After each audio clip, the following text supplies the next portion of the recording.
আসসালামু আলাইকুম, আমি রেদওয়ান। আজ আপনাদের সামনে আমার ব্যক্তিগত দ্বিতীয় টিউটোরিয়াল নিয়ে হাজির হয়েছি। আজকে আমরা দেখব একটি ব্যাকপার্ট জয়েন্ট, অর্থাৎ কোনো ইমেজের পিছনের দিকে কিভাবে আমরা একটা পার্টকে জয়েন করতে পারি। আমরা অনেকে এটাকে নিক জয়েন্ট বলে জানি।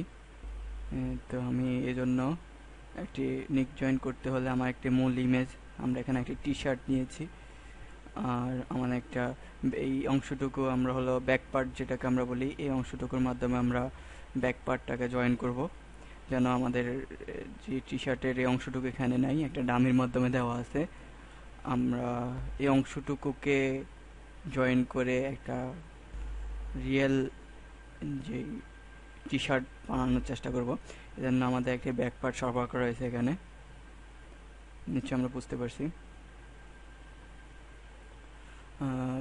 লিঙ্ক জয়েন করার জন্য আমরা প্রথমে কাজটাকে পুরো ইমেজটাকে পাত করে নেব। কিভাবে নেব সেটা যদি আমরা দেখতে যাই, এখানে যেটুকু অংশ শুধু আমার দামি আছে এটুকু অংশ আমরা বাদ দিয়ে বাকি অংশটুকু পাত করে নেব।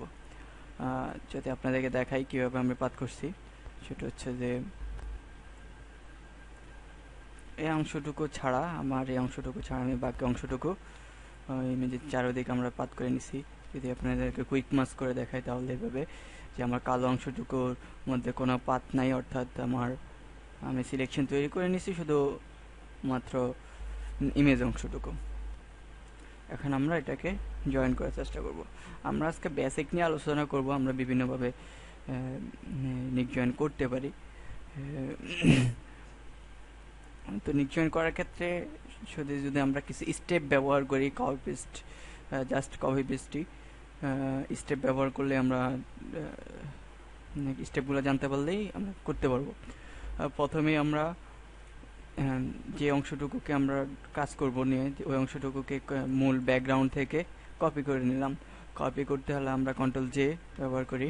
এখন দেখতে পাচ্ছি যে ইমেজ অংশটুকু, আমাদের যে টি শার্টের অংশটুকু, এই অংশটুকু আমাদের এখানে আছে, আর বাকি অংশটুকু নাই, ট্রান্সপারেন্ট দেখা যাচ্ছে। অর্থাৎ আমরা পিছনে যে কোনো অংশে আমরা এখন জয়েন করতে পারি।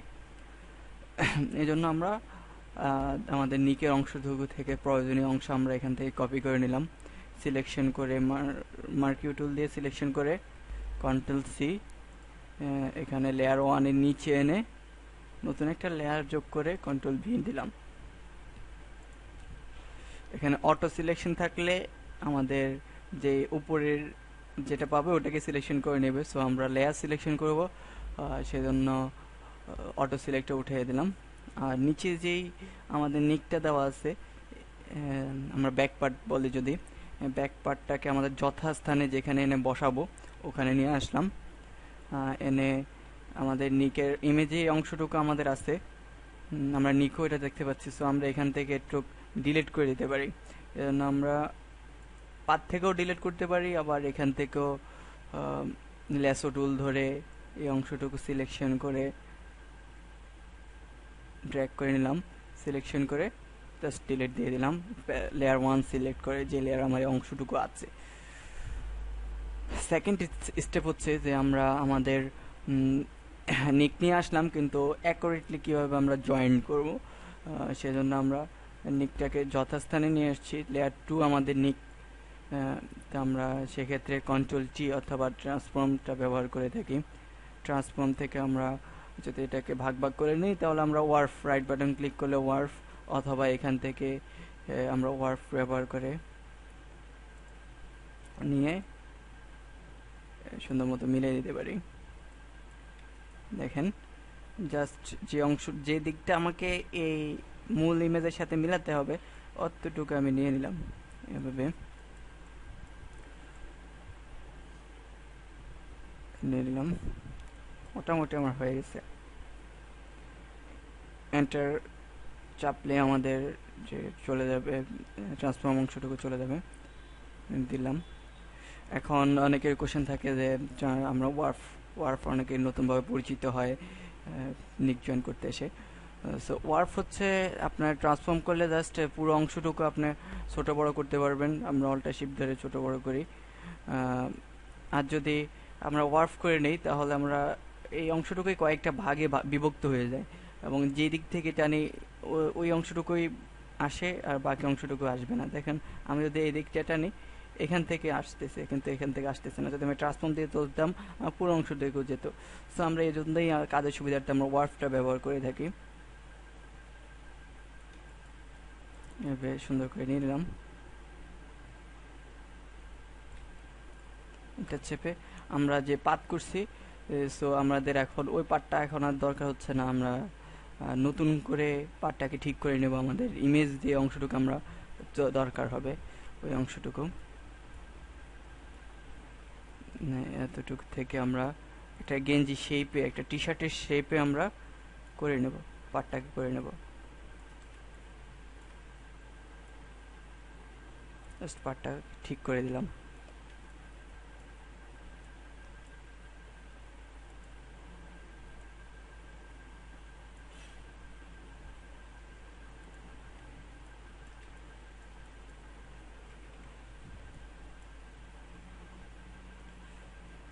আর বাকি যে বাড়তি অংশ থাকে পাতের, যে আমরা এই দিক দিয়ে পাত করছিলাম ব্যাকগ্রাউন্ড থেকে আমার ডামিটুকুকে আলাদা করার জন্য, সো এই পার্টটুকু আমাদের এখন আর প্রয়োজন হচ্ছে না। সো আমরা এই পার্টটুকু ডিলিট করে দিচ্ছি।